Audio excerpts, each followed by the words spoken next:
What's up, boys? So I just want to make this video for you guys to update you guys on what's going on in my life and why I took that week break without saying anything. I didn't stream, I uploaded one video. I didn't stream on any platforms, Twitch, YouTube, nothing. I just wanted to just take some time off and focus on what has happened, which I will explain now. So I'm just gonna start off by saying about 11, 12 days ago, me and my dad went for a COVID test. He actually turned out positive. So, we didn't really think too much about it. I didn't think it was going to be bad. I just thought that, it was going to be like what everyone else has been going through or that I've heard or known. I thought it was just going to, a few days will pass, he'll be perfectly fine. We were chilling, back to our lives, back to our normal lives, everything's fine. But unfortunately things went south. So I think it was day 4 of him having COVID. He woke up the one morning struggling to breathe, coughing, lost his taste, smell, had all the bad symptoms, the serious symptoms of COVID.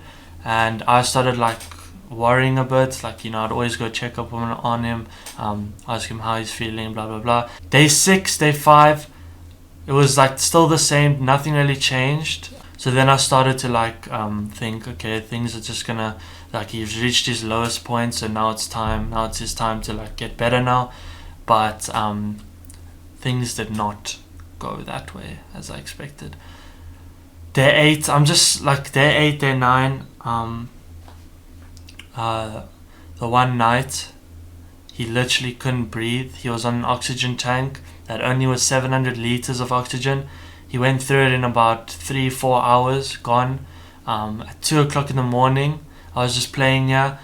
He starts calling me. I'm like, okay, I go check up on him. He's like, please can you call Marina, which is his girlfriend, and tell her that I need an oxygen now. So we called her. She managed to get this hospital. It's I don't know if it's a hospital or if it's a night shift or a type of thing. I don't know what to call it. But 786, which is the name of the company that brought us the stuff. They actually brought us this oxygen machine. It was quite big. It was this electric machine where you put water in a thing, you fill it up, and bubbles of water, whatever. You put those things in your nose.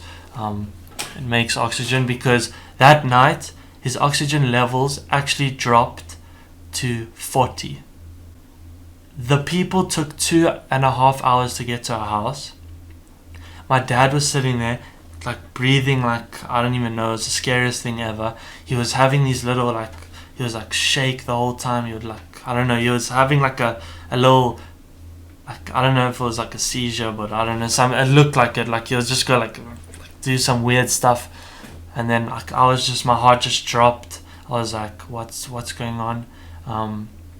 Then my dad actually started saying all this stuff to me that I don't even want to think of. But I was just so scared. Thank goodness they came just on time. My dad's oxygen levels went up to 60, 65, 70, which is still bad, but it's way better than what he was. So going on from there, I did ask him, how are you doing, Dad? Are you still feeling bad? Blah, blah, blah. He's I'm feeling better. I'm still struggling, blah, blah, blah. And I kept saying to him, Dad, please, we need to get you to hospital. We need to get you to hospital. And he was no, not yet, not yet, not yet. So then I told him, not saying it's my dad's fault, but I kept saying to him, you can't wait until last minute. You can't wait until last minute. So then day 10, 11, day 10 and 11, my dad one night was I think I have to go to hospital. Phoned my sister, my dad's girlfriend. My sister also came.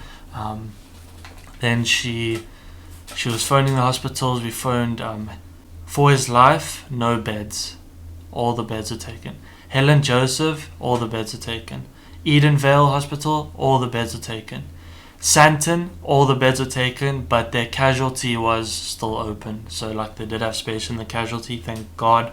But we then take him to hospital. I'm busy carrying an oxygen tank while he's in a wheelchair walking to hospital, taking him in a car. I'm still holding this oxygen tank. It has like 400 liters left. It's the last one we have. So we go to hospital. They put him in casualty. They tell us that like his oxygen's at 40, like it's really bad. It went to 40. They put him on this oxygen. We're chilling there for like 5, 10, 15 minutes. Then we get news from the actual doctor that was like assessing him, checking all his, like if everything's right, blah blah blah. He actually tells us that he has to go onto a ventilator, and in casualty that's not where they put people on ventilators, not like the right area. So then he tells us we have to do the ventilator, and it's like the only option we have is to put him on a ventilator, and he has a 60% chance of waking up and a 40% chance of never waking up. That moment, I was literally like, I burst into tears. I was flipping so sad inside. I was like, there's no ways I'm about to lose my dad. Like, I couldn't imagine what life would be without my dad. Then the doctor actually phoned the physician just to like make sure if the ventilator is the right option. The physician told him that they've had good results on just leaving them on oxygen, and that's what they decided to do afterwards. They didn't go onto the ventilator, thank goodness, because like, since that's not the right area as well, the doctor even said that his like assistants around that area aren't qualified enough, which just broke my heart. So I thought like, there's no ways this is happening. My dad even started saying his last goodbyes to our whole family, so I was just bawling into tears. And then thankfully he stayed there overnight in casualty on the oxygen. He didn't do the ventilator. The next morning they actually found a bed open in Santon Hospital, which is a private hospital, one of the best as well. I found a bed for him. He then went and got a bed. They put him on this oxygen. His oxygen levels were going up. It was at like 80, 85 now in the hospital. Good news for us. And then the next day that he actually went into ICU, our ICU, so recovery, it's like recovery ICU.